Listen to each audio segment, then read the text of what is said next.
Why am I so lucky? And if I can figure that out, can I use that information to make myself even luckier? This question usually comes up when I'm with somebody who's talking about how unlucky they are. And it's usually in a specific area, whether it's vehicle, money, love. I want to break this down into 3 categories. And while they're all interwoven with each other, I wanted to be able to segment them out. The 3 are the definition of luck, the disposition or personality of a person, and the psychology of it. What human tendencies or how do our brains work that can contribute to our perspective of whether or not we think of ourselves as lucky. In the first category, the subjective definition of luck, I think I can even distill it down into 2 major categories in that section. So one is the actions, right? Finding a good parking spot regularly, or maybe finding money, or people being kind on a regular basis in specific interactions. So those are specific actions or scenarios that one might consider lucky. And then the other category is what is our definition of luck when it comes to situation or life? What is a lucky life to you? Does that mean having a lot of money? Does it mean having a lot of good relationships? Having a job that you love? So those 2 categories are sort of separate, right? When I'm looking at my particular scenarios where I find luck all the time, I do tend to get parking spots that are pretty good.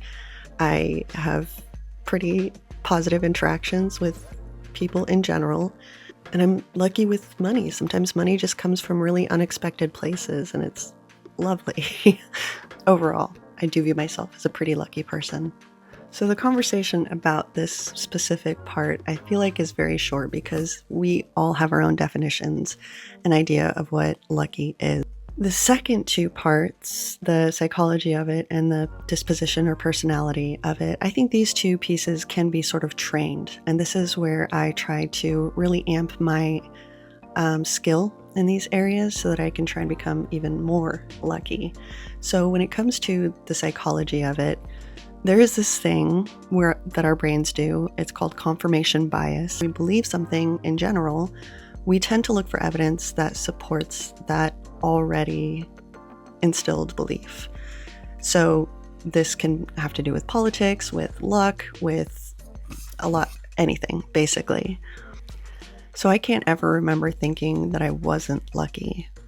So how much does this belief impact my continued validations that I'm having a lucky experience or I'm having a lucky era in life? What can I do to amplify that? I saw something recently that I just loved, and it was a woman who was talking about herself and her partner and how they tried to connect more deeply. They committed to telling each other about the best part of their day at the end of the day as a means to have a positive conversation and connect more each day with each other. And she described this as being beneficial in 2 different ways. 1, in their relationship, but 2, she started to look for the best part of her day. So every time something good happened, she'd be like, ooh, is this going to be the best part of my day that I'll talk to my partner about later? And I think that this is that psychological piece of confirmation bias.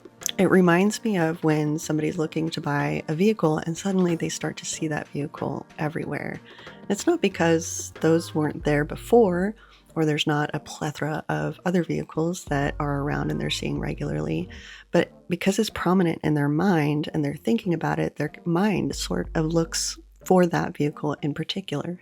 Our brains try to bring us evidence of something that we're looking for, or evidence to confirm our belief. And so if you believe you're unlucky, you might be focusing on all the unlucky things that happen. I don't know how organized this video is going to go because I'm going to pivot now into disposition. My belief about my luck is very hinged upon my personality, my disposition, my belief that the glass is half full, sunny side of things, or the silver lining. People who are self-described as more practical or realistic, that might use that mindset in order to downplay the potential of positivity for every scenario. People who say, I don't want to get my hopes up because I don't want to be let down, they described it as dampening the joy of the current moment because of some potential future negative outcome. And in this, I'll use one example from my own personal recent experience in which I was really excited about getting some funding for a project that just seemed really amazing. I got really excited about it. I talked about it. But by the time the decision had been made where the funding was going to go and we didn't get the funding for that project, I realized that I didn't actually want to do the project. I was able to just kind of slough it off. It wasn't a big deal that it was denied, rejected. I didn't get the funds for it. But at the time, I fully allowed myself to be excited about the potential for that particular project. And I think that makes a difference, being able to really soak up, and just get all of the joy you possibly can in every scenario that you possibly can get joy from, and not dampening it because of some perceived future projection. Another example of why I think I particularly view myself as lucky is when I see something that is good that happens, I put it in the lucky category. Oh, I'm really lucky. When something negative happens, I tend to look at it as, what am I supposed to get out of this? What am I supposed to learn from this? What other more negative thing am I avoiding because this negative thing is happening?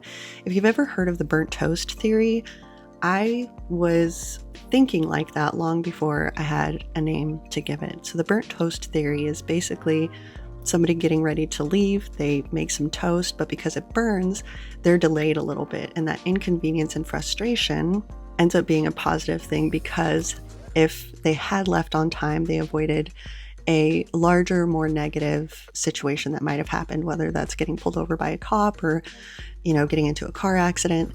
And that resonated with me so deeply because I would think about that a lot. I run late a lot, and it really stresses me out. And as a way to bring down my stress very regularly and very often throughout my whole life, I've kind of used that example of like, well, maybe I missed getting into a car accident, or maybe I just avoided some larger inconvenient thing than being late. Another example I'll give about traffic, which is a little bit of a side quest, but when I was very young, 19, 20-ish, I was driving, and this person was driving absolutely like a wild bat out of hell, and they cut everybody off, and not many things get under my skin, but that was getting under my skin. I was very bothered by it, but I was lucky enough to drive by the hospital and see the same vehicle as they were parked in the emergency parking, saw this adult rush to pull out a lifeless child and go to rush them into the hospital. And that really changed my perspective on driving. So I thought about that a lot whenever somebody was driving in a way that I didn't appreciate, or behaving in a way that I didn't appreciate. It really set the tone for the rest of my life of thinking, I don't know what they're going through. Another really big example, which is from the darkest time in my life, was when I was going through alcoholism. I was in the darkest part of it. And even in the darkest part of it, I was asking myself, what am I getting out of this? What is the positive that's coming from this? And I had faith that something good was going to come from it. Like I was going through it for a reason. Now I had my theories on what that could be. One of the main ones being that having gone through it, I will have learned and had the experience to be able to help someone else who's going through it. Alcoholism and addiction run through my family and my community. It's really hard to trust someone and take advice from someone when you're in the middle of addiction who hasn't been through it. It's one of those things that you really, really just have no way of fully understanding unless you've been there. And so I really hoped that once I got out of it, that experience would allow me to be able to help others. So there's where I think my disposition sort of came into play, where, again, if it's a good thing that happens, I label it as kind of, I'm a lucky person. This is a lucky thing that happened to me. And then if it's a negative thing that happens, I sort of look for the meaning behind it, or sort of try and give trust that it's happening for a reason. And I think that this can most resonate with people who have some sort of faith. That spiritual kind of belief leads me to trust that there is a higher intelligence. And in my limited human capacity, I cannot see all the things that are happening. And I do trust that my higher power has my best interest in mind, and that if there's something negative happening, it's for a reason. If there's something good happening, it's because I'm lucky. Maybe that won't resonate with many, but I do try to amplify that as I try to develop more luck in my life. The other benefit that I think I got from going through my addiction, I saw a quote recently and it really, really described it. And it said, challenging situations give you an opportunity to practice positivity or practice faith or something like that. I have it written down somewhere. If you're into manifesting, or if you've heard of like prayers being answered, manifesting, law of attraction, those kinds of things, that is where I felt I got a large benefit from my addiction, was as my mind would start to spiral and I would really become down because, I lost my job, because I was depressed and couldn't get out of bed, because all of the different things that I was going through that were really, really hard. It was this practice of the muscle of faith, or of manifesting, or of prayer. I was able to really build that muscle. And boy, was it challenging, and boy, did I build the muscle. I can tell you, it was regular. I had to regularly tell myself, okay, I'm going down a dark thought path, and I would like to bring myself back to a positive mindset headspace. One of my biggest worries was I was this close to losing my house. That was probably one of the biggest worries that would really put me into the mind path of stressing out and feeling hopeless and despair, fear that I was feeling. And so I was really able to I would have to continuously bring myself back and say, it'll be fine.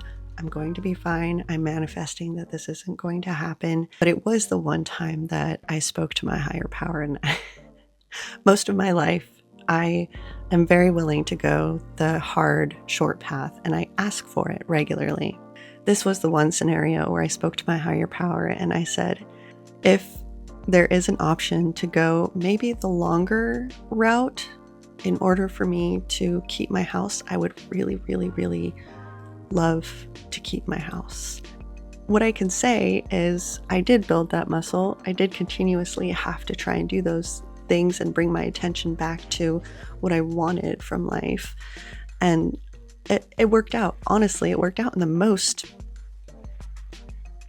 I guess, surprising. It's hard to say surprising because with manifesting, everything tends to be a surprise and you should expect for things to happen in an unexpected way.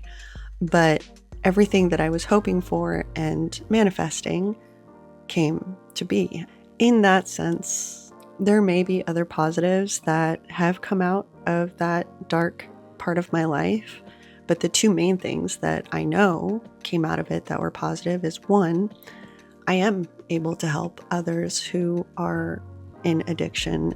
And then the other second main big thing that I got out of it was really building and developing and practicing that faith muscle, that manifesting, that expectation that things are going to work out. And even if it doesn't feel like it in the moment. Now, to go off a little bit into this manifesting piece, I consider where I'm at right now in my life very lucky. Now, 10 years ago, my 10 years ago self may not have agreed. My idea of the dream life that I wanted was physical. It was money. It was prestige lifestyles of the rich and famous. The main area that I think that I've changed in my idea of what luck is and what manifesting is and what my ideal life is, it went from being the end result to appreciating the process, because the process is like 90% of the thing. Once you have the thing, you kind of get used to it very quickly. And then our day-to-day has very consistent ups and downs. I don't know where I got this from, and I didn't verify it, but I do think that it was based off of a study. Looked at two different people, one who had been in a severe accident and had lost some sort of ability, whether it was a limb or they'd become handicapped somehow, and then someone else on the opposite end of the spectrum who had, I think won the lottery. A year later, they both measured their happiness to about the same degree. They had evened out, they had leveled out the process of really enjoying the amazing good thing or really despairing through the difficult thing. So I really put a lot more stock to the process and enjoying the process. That has over time influenced the goals that I set for myself, or the idea that I have of what a lucky life or a good life would be. I also really believe in the idea that we have a baseline. We only know that things are good because we know what bad is. And so even when I'm going through a sort of like a downturn, I'm having a difficult time with something, I try to take time to appreciate the contrast, to appreciate, if you've ever listened to Abraham Hicks, then this language will sound familiar to you, but the contrast of the lows really emphasize and make me appreciate the highs so much better. So I suppose in conclusion, I'll talk about some of the things that I think can be practiced over time to really build up the muscle, so to speak, of being a lucky person. And one of them is to look for the luck. If you're going throughout the day and you find yourself thinking, oh, that was really unlucky, if you can catch yourself in that moment and try and maybe think about, well, what was lucky about today or this week? And that's a skill that can be practiced. The first step is the recognition. If your mind tends to go down that negative mind path, then if you can catch yourself and being able to switch that up. And this was a skill that I practiced and I've gotten good at, but I first started doing this probably about 8 years ago. I tried to actively change my mindset on things. And this could be anything from, thinking about a future negative outcome or being stressed out about a person. I found myself having imaginary arguments a lot. I caught myself in that moment and thought, I could change my emotion right now. I could think about better things and feel happier. And in that moment, I made the conscious decision that I didn't want to do that. Maybe later, maybe once I build this muscle a little bit more, I will be able to do that in these situations. But I was on a roll. I was having a good argument, I guess. The more I was able to catch myself in those moments, little by little, I was getting better at pivoting to a more positive mindset. And then a piece that I think contributes is having that compassion. The story about the rude driver that was trying to drive to the emergency room. So anytime somebody's rude, you find yourself in a traffic situation, somebody's being a complete jerk. Having that mindset shift, condemnation and that negative thinking about the other person, if you can catch yourself in those moments, kind of going down that path, being able to, okay, well, yeah, that was crappy, but is there something that could be going on with them that could be contributing to how they're behaving? What this does, I think, is just reels us in from that just heavy negative energy a little bit. So those, I think, are the main skills. It's define what you think of as lucky. Look for the luck. If there's a negative situation, flip the script and what am I supposed to learn from this? Maybe there's a positive that's coming out of this, or maybe there is a deterrent from a more negative thing that's potentially could have happened. And maybe try and find an accountability partner to talk with about what is the best part of my day, or other methods along that line that get your mind looking for the good parts, for the lucky parts. So with that, I hope that you're lucky and continue to be lucky. Or if you don't think you're lucky, I hope that you can get there. And yeah, hopefully we can all just have a good time experiencing life.